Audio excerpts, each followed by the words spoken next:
कुछ दिनों पहले insta reels, YouTube, news articles, हर जगह एक हवा चल रही थी। India has become the world's fourth largest economy. मतलब ना ढंग से जी पा रहे हैं, ना खा पा रहे हैं, ना पढ़ पा रहे हैं, और जो कमा रहे हैं वो जीने लायक भी नहीं। लेकिन इन सबसे ज्यादा भूखे हैं इस देश के नेता, जिन्हें दौलत, शोहरत और सत्ता की चाहत होती है। हद तो तब हो गई जब विपक्ष के विरोध के बाद उन दफनी लाशों को बाहर निकाला गया पोस्टमार्टम के लिए। विकास का मतलब ऊंची ऊंची इमारतें नहीं होती, विकास का मतलब होता है।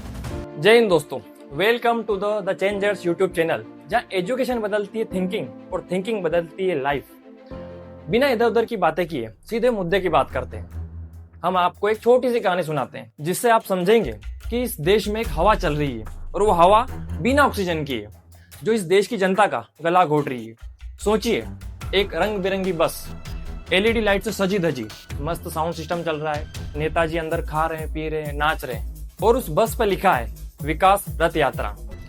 लेकिन जैसे ही कैमरा जूम आउट होता है, उस बस के पीछे एक बच्चा नंगे पांव, खाली पेट, हाथ में खाली थाली लिए दौड़ रहा है। जी हाँ दोस्तों, यही है हमारा आज का भारत, जब विकास उस सजी धजी बस जैसा दिख रहा है, लेकिन सच्चाई उसके पीछे नंगे पांव दौड़ रही है। आज हम उसी नंगे पांव दौड़ रही इस देश की सच्चाई की बात करेंगे। तो आइए सच के आईने में झांकते हैं, और जहां दुनिया के आंकड़े बताते हैं कि हम कहाँ हैं, और इस देश के नेता बताते हैं और उनकी मीडिया कि हम कहाँ हैं। ये एक रिपोर्ट नहीं है, एक सवाल है जो हर उस आदमी को पूछना चाहिए जिसे 2 वक्त की रोटी नहीं मिल रही, जिसे ठीक से इलाज नहीं मिल रहा, शिक्षा नहीं मिल रही, किसान को अपनी फसल का भाव नहीं मिल रहा। क्योंकि कुछ दिनों पहले insta reels, YouTube, news articles, हर जगह एक हवा चल रही थी। India has become the world's fourth largest economy. लेकिन क्या ये दिख रहा है, या कहें कि दिखाया जा रहा है, वो कितना सच है? पहले डाटा देख लेते हैं। ह्यूमन डेवलपमेंट इंडेक्स यानी मानव विकास सूचकांक, ये बताता है कि लोग कितने पढ़े लिखे, कितना जीते हैं, कितना कमाते हैं। 193 देशों में भारत की रैंकिंग है 130। मतलब ना ढंग से जी पा रहे हैं, ना खा पा रहे हैं, ना पढ़ पा रहे हैं, और जो कमा रहे हैं वो जीने लायक भी नहीं। अब सुनिए असली विकास की कहानी। इस देश में 40% संपत्ति 1% लोगों के पास, और नीचे के 50% लोगों के पास 3% संपत्ति। ये हाल तो अंग्रेजों के जमाने में भी नहीं था। ऑक्सफैम रिपोर्ट कहती है जो असमानता आज है वो ब्रिटिश राज में भी नहीं थी। ग्लोबल हंगर इंडेक्स यानी भूखमरी, इसमें 127 देशों में भारत की रैंकिंग 105। ये बताता है कि दूर दराज के क्षेत्रों में, गाँव में बच्चे के शरीर पर मांस है या भी नहीं, या सिर्फ हड्डी का ढांचा बना हुआ है। अगर वो बीमार है तो उसे दूध मिल रहा है कि नहीं मिल रहा। लेकिन इन सबसे ज्यादा भूखे हैं इस देश के नेता, जिन्हें दौलत, शोहरत और सत्ता की चाहत होती है। उनसे ज्यादा भूखा कोई नहीं है। उन्हें कोई फर्क नहीं पड़ता कि इस देश में भूखमरी कितनी है। Health access and equality index ये बताता है कि इस देश के आम आदमी को इलाज ठीक से मिलता है या नहीं, यहाँ के डॉक्टर या अस्पताल कितने अच्छे हैं। इसमें हमारे भारत की रैंक 195 देशों में 145वें नंबर पे है। इसका एग्जाम्पल हाल फिलहाल छिंदवाड़ा में आपको देखने को मिल जाएगा, जहां जहरीला कफ सिरप पिलाने से 14 बच्चों की मौत हो जाती है। हद तो तब हो गई जब विपक्ष के विरोध के बाद उन दफनी लाशों को बाहर निकाला गया पोस्टमार्टम के लिए। तो ये पोस्टमार्टम पहले नहीं हो सकता था? यही तो हाल है विश्व की चौथी सबसे बड़ी अर्थव्यवस्था का। अब मुझे लगता है कि आप उस चकाचौंध के बाहर के भारत को देख पा रहे हैं, लेकिन रुकिए, पिक्चर तो अभी बाकी है।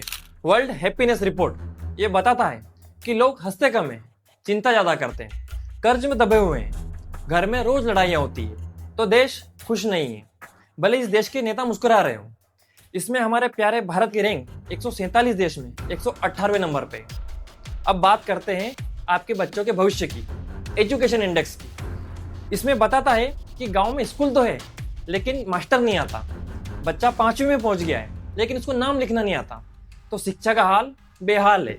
आपके बच्चों की भविष्य की बात तो हो गई, अब आपकी कर लेते हैं। तो आपका भविष्य अंधकार में है, क्योंकि आप या आपका बच्चा बीए, बीटेक, इंजीनियर, एमबीए करके बैठा है और जॉब की तलाश में घूम रहा है, और आखिरी में थक हार के पकौड़े तल रहा है। भले ही इस देश के नेताओं के बेटे विदेशों में जाकर पढ़ रहे हैं, कमा रहे हैं। ये इंडेक्स एक सच को उजागर कर रहे हैं कि विकास जितना हुआ नहीं है उतना दिखाया जा रहा है। क्योंकि मीडिया के हर चैनल पर, हर हेडलाइंस पर एक ही बात चल रही थी, जापान को पीछे छोड़कर बना भारत विश्व की चौथी सबसे बड़ी अर्थव्यवस्था। लेकिन ये बता भी कौन रहा है? वो मीडिया जिसकी खुद की रैंक 180 देशों में 151 नंबर पर है। मतलब आप सोचिए, ये न्यूज़ भी कौन बता रहा है कि भारत आगे हो गया है, जो सबसे पीछे है। और ऐसा नहीं है कि विकास नहीं हो रहा है, बेशक हो रहा है। इंफ्रास्ट्रक्चर पर हो रहा है, डिजिटल इंडिया पे हो रहा है, मेक इन इंडिया पे हो रहा है, स्पेस एंड साइंस में हो रहा है, विकास हो रहा है। लेकिन बात वही आती है ना कि ये सब तो मीडिया दिखा रही है और बड़ा चढ़ाकर दिखा रही है, लेकिन हम वो बता रहे हैं जो इस देश की मीडिया नहीं बताएगी। विकास का मतलब ऊंची ऊंची इमारतें नहीं होती। विकास का मतलब होता है हर इंसान खा सके, जी सके, पढ़ सके, बिना डर के, बिना कर्ज के। आपकी रैंक क्या है, उससे उस भूखे इंसान को क्या मतलब जिसे 2 वक्त की रोटी नहीं मिल रही? उस गरीब को क्या मतलब आपकी रैंक से जिसके ऊपर छत नहीं है? उस लड़की को आपकी रैंक से क्या मतलब जो सड़क पर सुरक्षित नहीं चल सकती? उस किसान को क्या मतलब आपकी रैंक से जिसे अपनी फसल का भाव नहीं मिल रहा है और वो कर्ज में डूबा हुआ किसान आत्महत्या कर लेता है? आपकी रैंक चौथी हो या 40वीं, क्या फर्क पड़ता है? फर्क तब पड़ेगा जब कोई भूखा न सोए, जिसके ऊपर छत हो, कोई महिलाएं सुरक्षित चल सके, किसान समृद्ध और खुशहाल हो। तो अगली बार कोई नेता कहे कि हम आगे बढ़ रहे हैं, तो उससे पूछना कौन हम? वीडियो अच्छी लगी हो तो शेयर एंड सब्सक्राइब जरूर कीजिए। जय हिंद।